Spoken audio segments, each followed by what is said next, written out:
soon we all will die. Our hopes and fears will be irrelevant.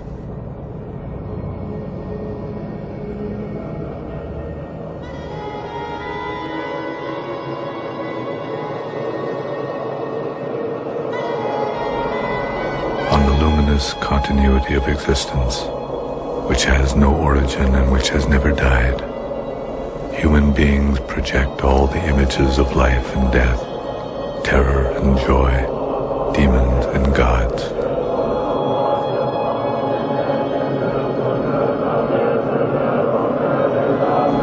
These images become our complete reality, and we submit without thinking to their dance. In all the movements of this dance, we project our greatest fears on death, and we make every effort to ignore it.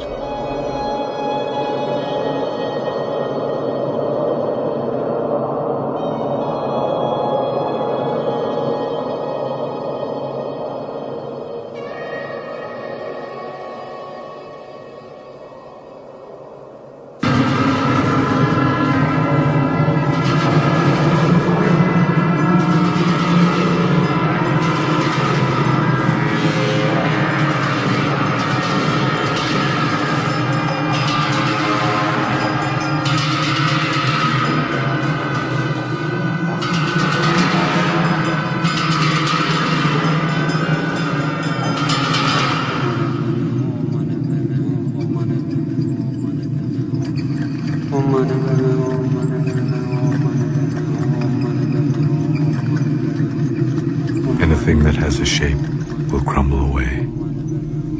Anything in a flock will disband. We are all like bees, alone in this world, buzzing and searching with no place to rest. So we offer this prayer. Delusions are as various as the reflections of the moon on a rippling sea. Beings so easily become caught in a net of confused pain. May I develop compassion boundless as the sky, so that all may rest in the clear light of their own awareness.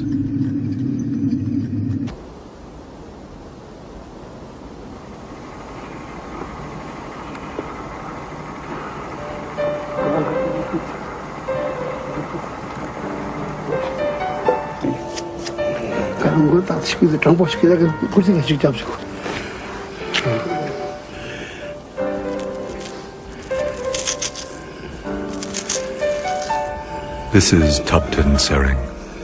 He is a 13-year-old novice monk. For the last 5 years he has lived in a monastery in a small town in Ladakh near the Tibetan border.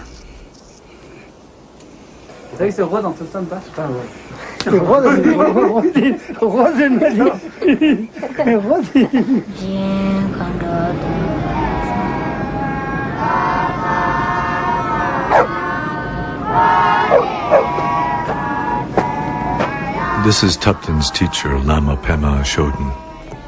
Like Tubten, he was born into a poor farm family. He has spent all his life studying and practicing the Buddha's teachings.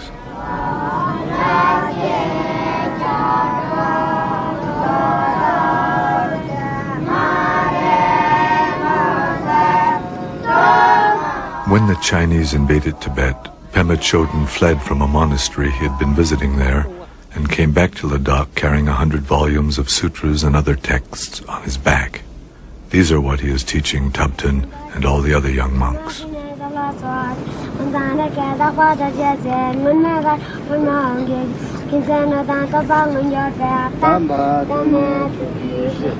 Sutras are the records of the Buddha's words.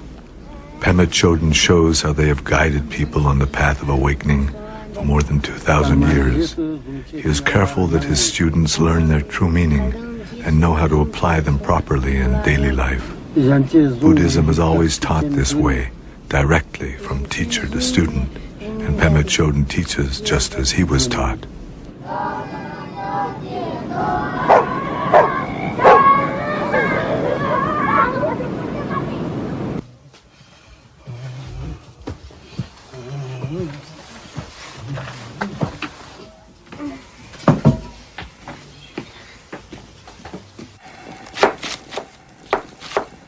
One day, while Tupten Sering is preparing the morning meal, his teacher tells him, "A man in the next village is dying. We will leave here early tomorrow so that we can help him. We will be going there every day for the next 7 weeks. We will read the Bardo Todol to him." Then he sends Tupten to the monastery library to find the Bardo Todol. Known in the West as the Tibetan Book of the Dead, this text is a guide for those who are dying and is used in all Buddhist countries of the Himalayas. It was written in the 8th century by Padmasambhava, who brought Buddhism to this region, and it has been an integral part of people's lives here ever since. The Bardo Todol will be read aloud to the dead person for 49 days, which is the usual length of time between death and rebirth.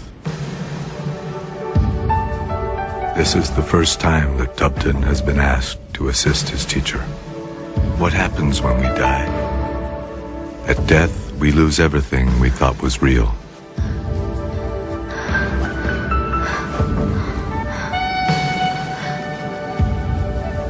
Unless we can let go of all the things we cherished in our life, we are terrified.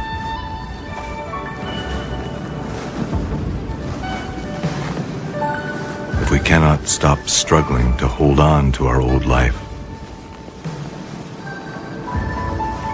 all our fear and yearning will drag us into yet another painful reality.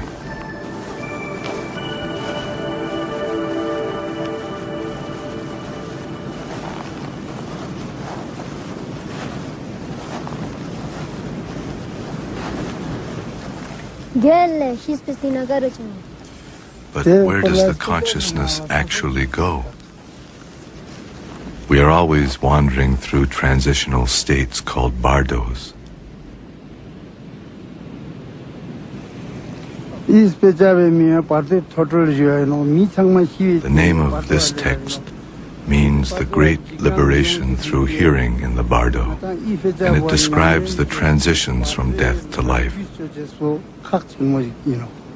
As we read the text aloud to guide the dying man, what happens will become clear to you.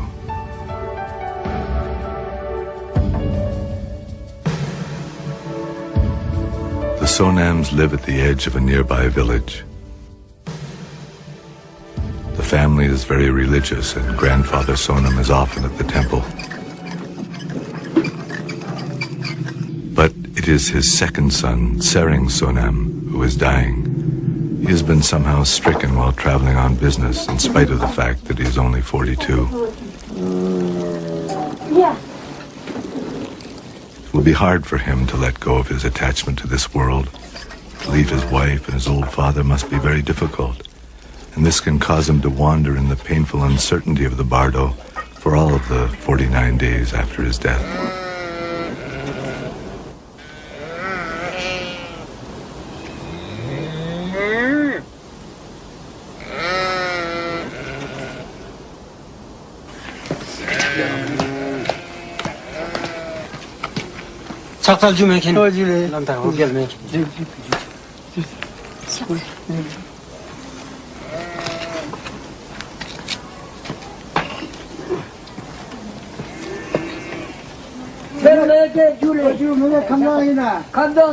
Thank you for coming to us.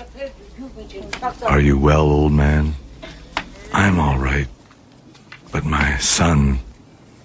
The Lama will do all he can for the dying man and also for his family, who themselves must be grief-stricken at the suddenness with which they face the loss of beloved son, husband, and kinsman. The bardo of dying lasts from the beginning of the body's physical collapse until the body and consciousness separate. While we are living, the elements of earth, water, fire, and air together support and condition our consciousness and our perceptions. Death occurs when this is no longer the case.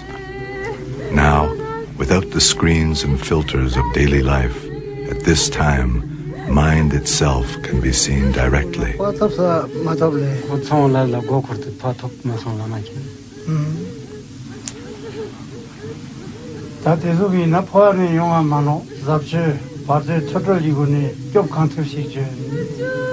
We will now begin to read the Bardo Todol.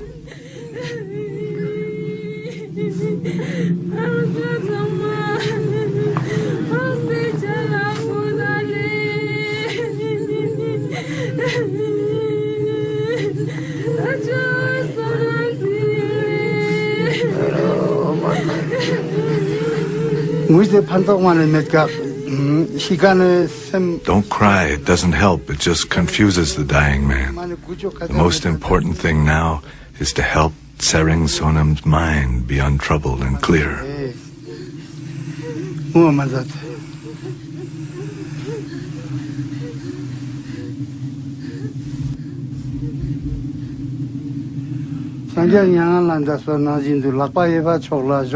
First, move him onto his right side. Then, as in this statue, he will be lying in the same way the Buddha did at his own death. In this position, it will be easier for his life force to become peaceful.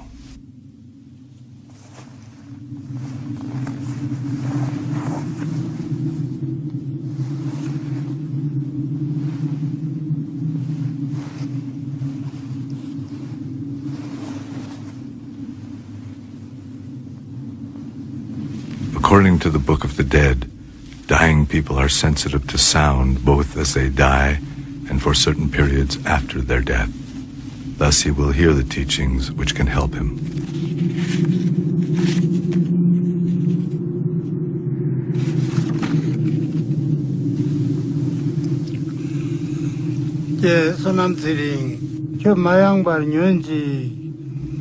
Tsering Sonam, we are here to help you. Tsering Sonam, listen to me carefully. Listen, Tsering Sonam. Now is the time for you to pay close attention. Do not be afraid. You are dying, and the four great elements of your body are collapsing one into the other. It feels as if you are being crushed by mountains, tossed by waves, scorched and carried off by a strong wind. This is the bardo of dying. It is important now to recognize your own nature. Do not resist this. Do not be afraid. O son of noble family, the time of death has arrived. Now let your compassion be limitless as space. Let your mind be at peace. Rest in this, the vast, empty luminosity of mind itself. The Tibetan Book of the Dead describes the collapse of the body's constituent elements. Earth collapses into water, water collapses into fire, fire collapses into air, and air dissolves into consciousness. Then there is an experience of piercing luminosity, pure white light, the clear radiance that arises from the direct experience of one's own basic nature.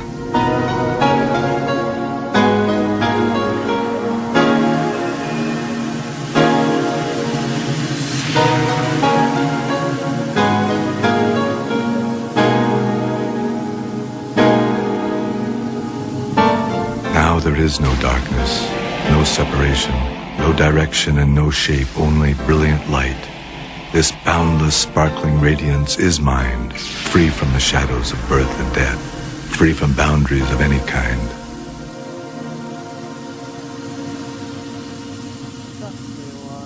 Tsering Sonam, listen. Now all-pervasive light engulfs you completely. All of space is dissolved into pure light. This radiance is the mind of all the Buddhas, all the awakened ones. To recognize this is all that is necessary.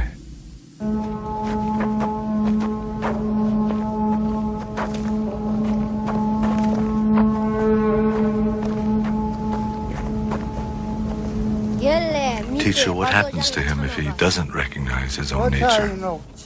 Well, there were definite indications that he did not recognize it, so it is as if he has fallen into a dreamless sleep.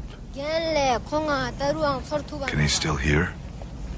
No, but in 3 days' time, his consciousness will hear more clearly than ever before. All his senses, all his emotions will be vivid and intense, and although it will seem to him that he has entered some new reality, it is still just the reality of his own mind.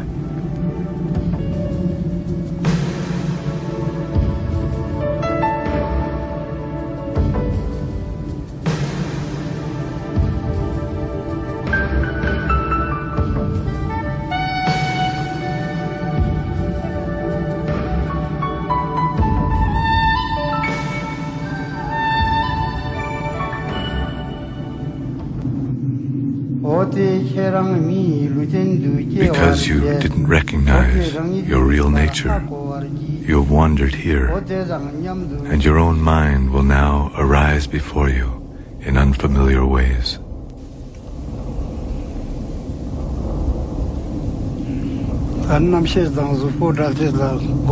Now his body and consciousness have separated. Now the dead person does not know whether he is alive or not. Even so, he can see his family and hear them crying. Utsering Sonam, listen carefully. You are not alone in leaving this world. Everyone dies. Do not indulge any longer in desires and longings for this place. There is no way that you can stay here.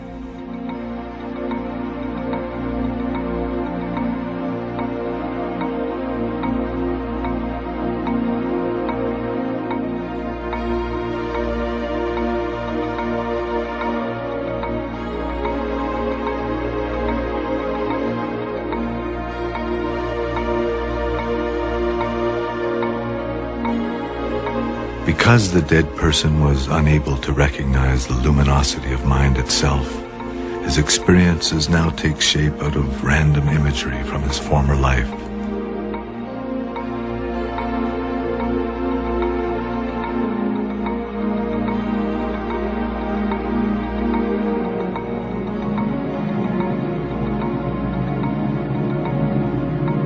He sees his friends and relatives calling out to him, but they cannot hear his replies.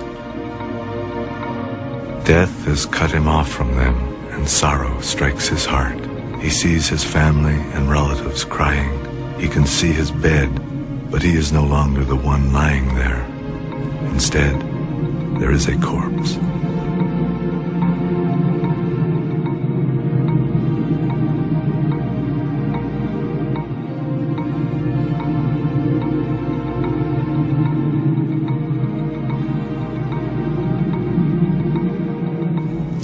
Sonam, listen to me carefully.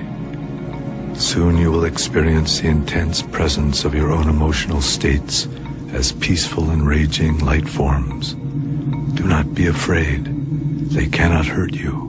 You are dead. Do not cling to the past. Go forward.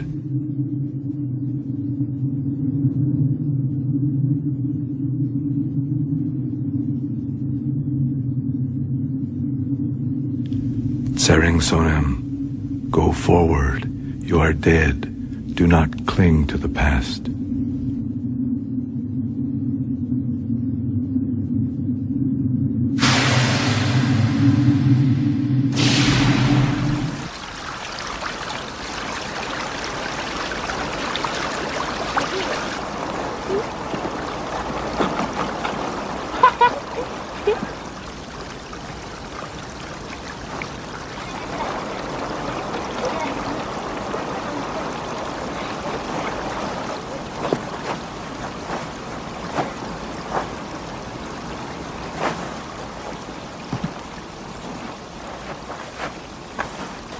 Pema Chodron teaches that though this world seems stable and solid, nothing here is permanent.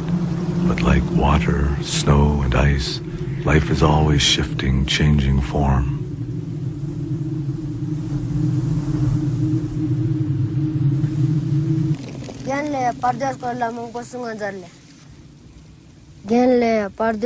Please tell us more about the Bardo.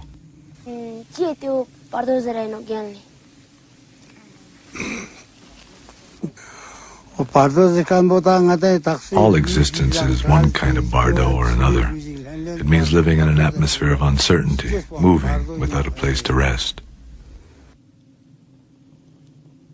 So that means we are in a bardo now? Yes, we are now passing through the bardo of existence. Here, we want to make something lasting and secure, but no one has ever accomplished this. Our life is always in the hands of death. But death is a different kind of bardo. Yes, when we die, it is completely out of our control. Our experience is completely naked.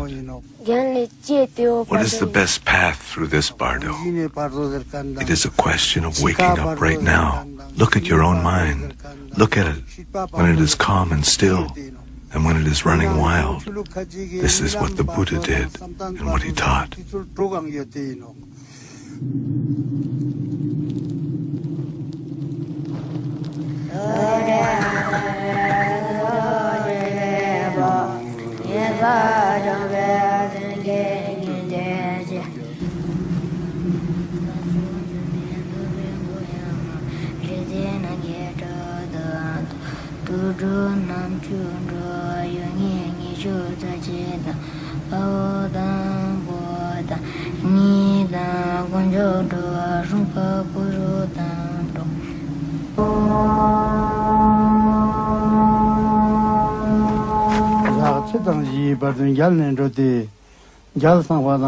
Sering Sonam, listen carefully. You do not know who you are or where you have been. Now you will meet your mind in the form of projections which seem vivid and entirely real. Now you will see penetrating blue light shining all around you. This is the essence of consciousness itself, Buddha Vairochana. His wisdom is like a mirror, reflecting everything. He is the form of consciousness in its complete purity. This wisdom is inseparable from your own heart. But also, you will see a diffuse white light.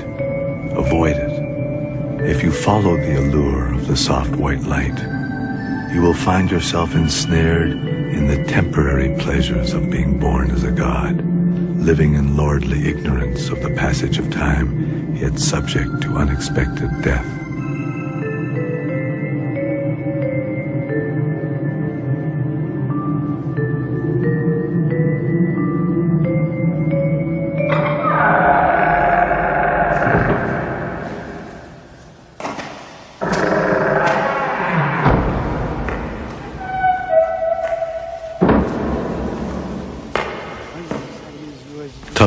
Here are the forms of the deities which Sering Sonam will encounter now. They are the wisdom in his very heart and mind. The 42 peaceful deities will emanate from his heart, and then the 58 wrathful ones will emerge from his brain. They will appear one by one, and then all together.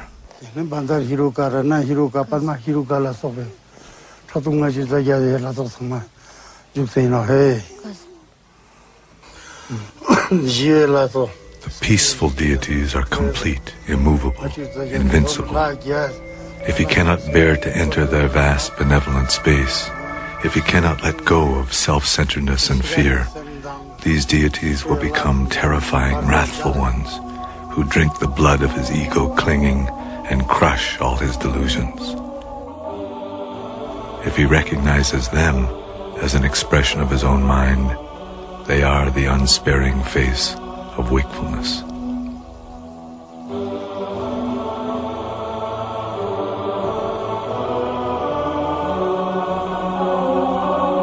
The wrathful forms emerging from the dying man's own brain appear before him actually and clearly as if they were real in their own right.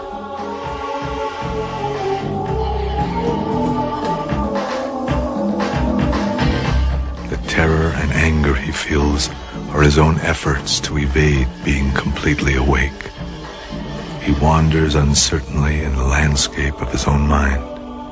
If he recognizes this as his own projection, liberation is instantaneous.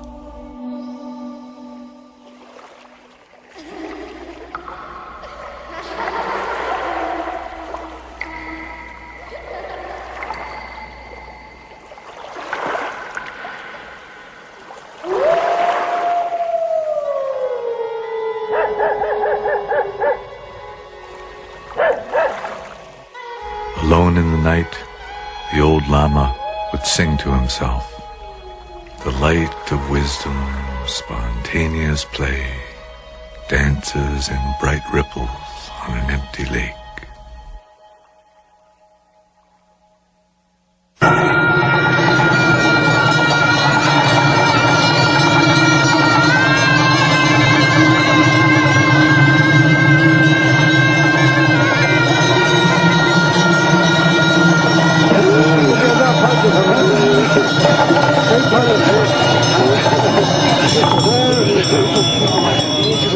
8 days after his death, Tsering Sonem's body is cremated.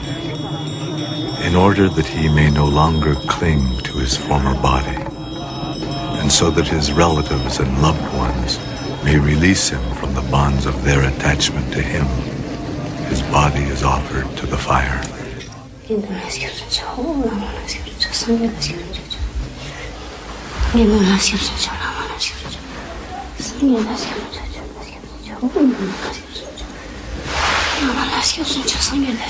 I take refuge in the Buddha. I take refuge in the Dharma. I take refuge in the Sangha. Tsering Sonem's widow makes this prayer not just for herself and her husband, but for all beings to be released from suffering. It's been 8 days since Tsering Sonem died, but still he wanders in the Bardo. Now he is seeing the wrathful deities, so it is a difficult time for him. Please continue to think of him kindly. Continue to offer prayers for him and encourage him. It will help him find his way.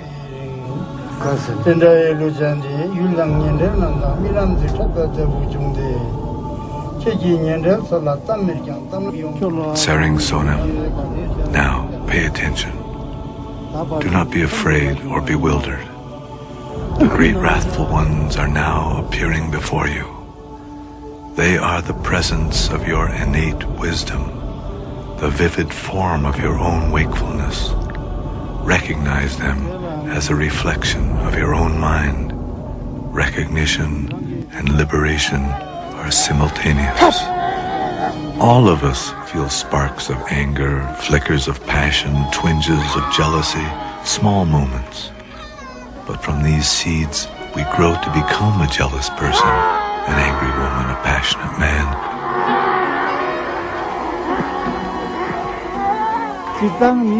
We say, "This is what I am," and we act accordingly.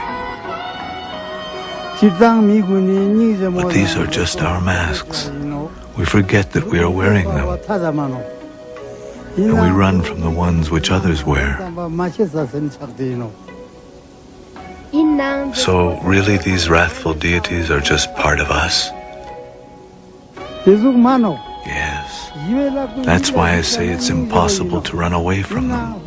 They are the sharpness of your own clarity. They are all in your head. But still, it's hard not to find them frightening. Maybe they can't understand why you're always running away.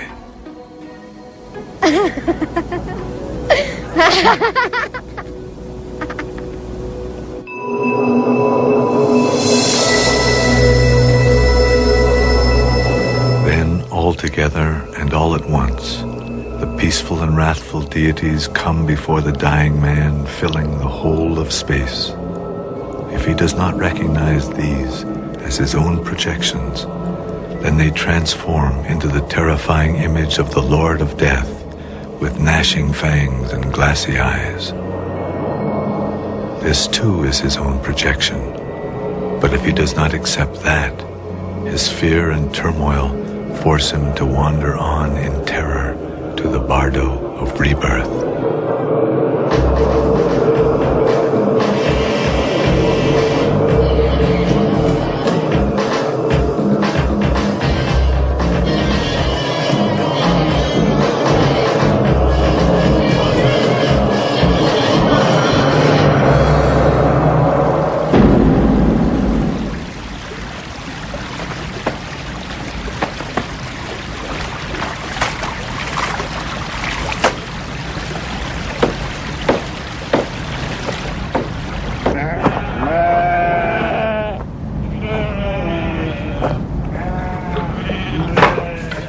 Tsering Sonam was alive, he was too busy to look closely at his life. Now 3 weeks have passed since his death.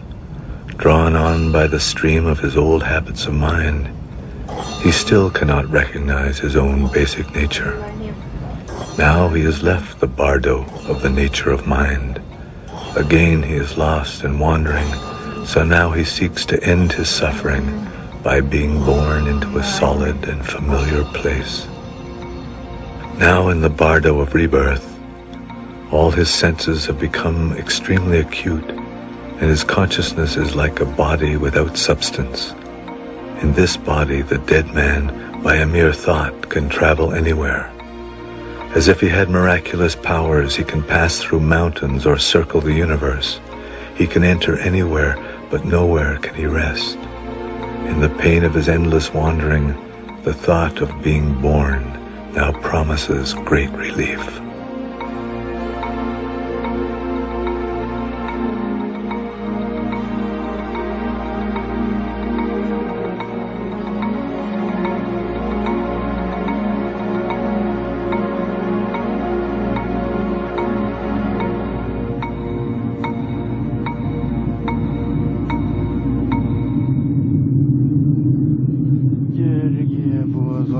Tsering Sonam, listen carefully. Though you can still see your family, they no longer know that you are with them. Though still you can go anywhere you wish, you cannot slow down. You are simply being driven on the winds of hope and fear, just as a dead leaf is carried on a gale. Still unable to recognize his own nature, his anger, lust, and confusion become ever more intense, ever more solid. They at last appear to him as entire realms where he may stop and dwell. O Tsering Sonam, now all your desperate thoughts pursue you as shadows, beasts, and armies of demons. You will move about, backwards and forward, towards anything that appears. The image of your former body is becoming faint, and the image of your future body is becoming clear. Any birth seems better than your current pain. Tsering Sonam, this will be your last chance. Let your grasping mind dissolve completely. Whether you are born as a god or a human or an animal, whether you are a hungry ghost, a jealous god, or a hell being, you will again suffer the inescapable torments of living and dying.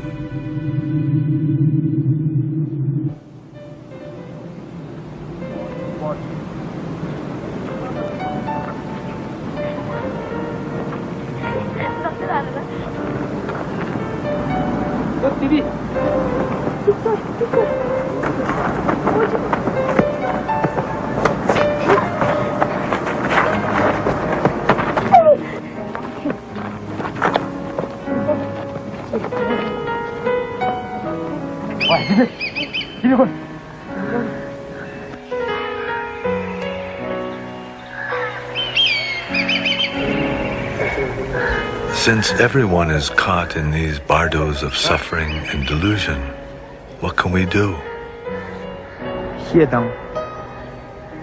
People make hell realms out of their own anger. They make worlds out of passion, out of envy or complacency. We project our emotional states and then believe it is the real world. But no matter what, everyone longs for compassion. Everyone wishes to be awake. So the best thing is to develop genuine compassion for all beings, and for ourselves too. And our compassion should extend beyond our friends and family and the people we like.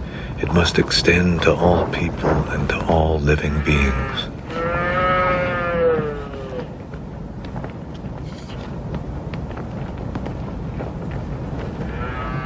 Somehow it seems if we don't truly care for others, we can never know our own minds.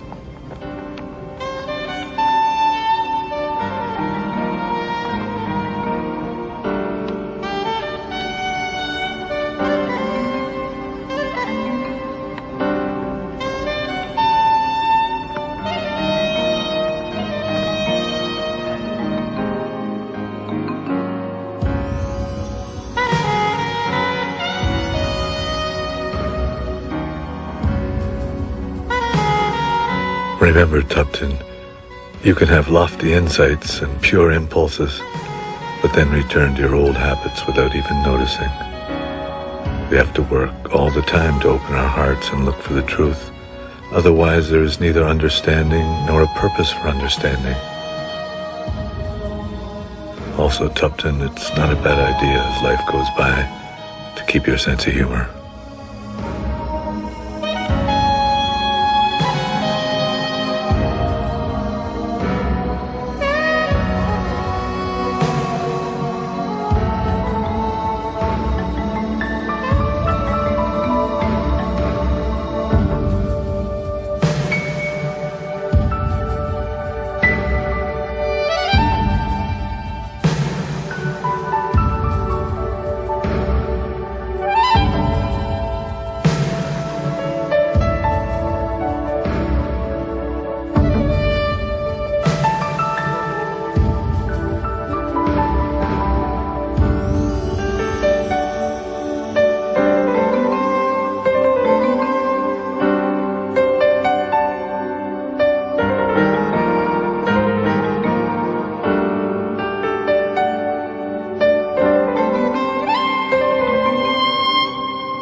Sering Sonam is coming to the end of this journey. As he reaches the end of the Bardo of rebirth, the features of the world he is going to enter will become very clear to him. If he pays attention now, he can find his way to a favorable rebirth.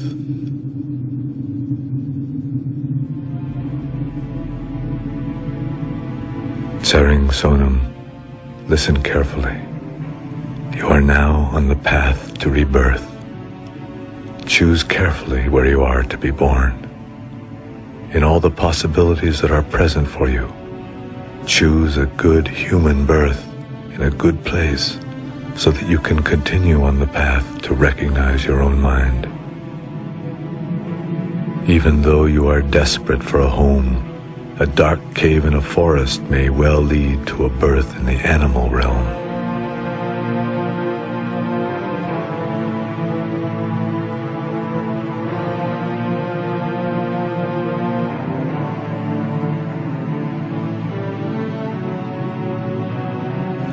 Even if you are consumed by yearning, the realm of hungry ghosts is a never-ending wilderness where life is ruled by hunger and thirst. Rage, bitterness, and anger open all the images of hell. The gods may command all the pleasures of the senses, but their death comes as suddenly as an unpleasant smell borne on a summer breeze.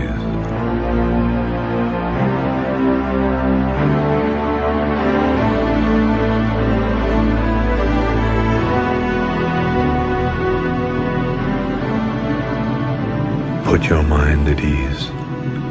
Avoid the extremes of pleasure and pain, and take birth where you may still recognize the luminous essence of your own mind.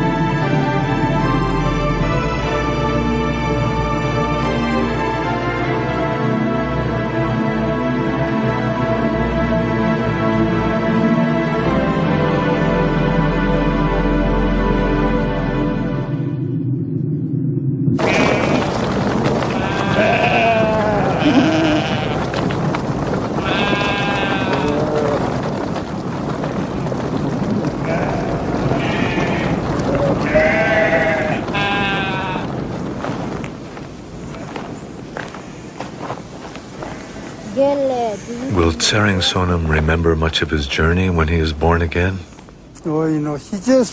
No, He may be more sensitive in some ways, but he will still be starting out new.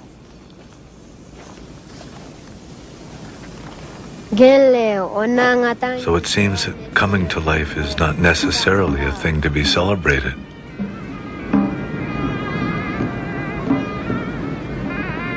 Just as death is not always something to be mourned, being born is not necessarily a joy in itself. Then what is the meaning in our journey through life and death? Seeking the truth and practicing compassion, that is the way life becomes meaningful.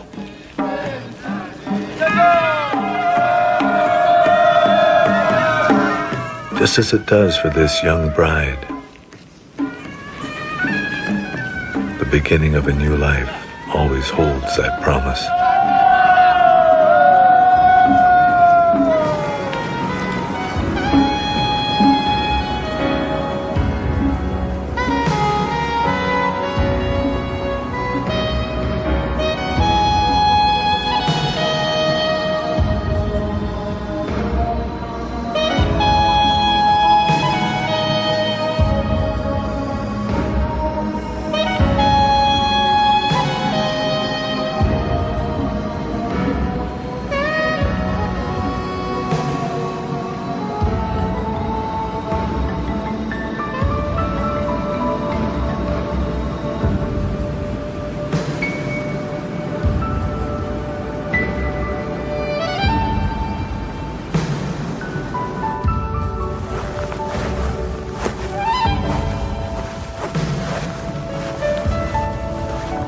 When you are born, you cry, but the whole world is overjoyed. When you die, the world cries, but you may find the great liberation.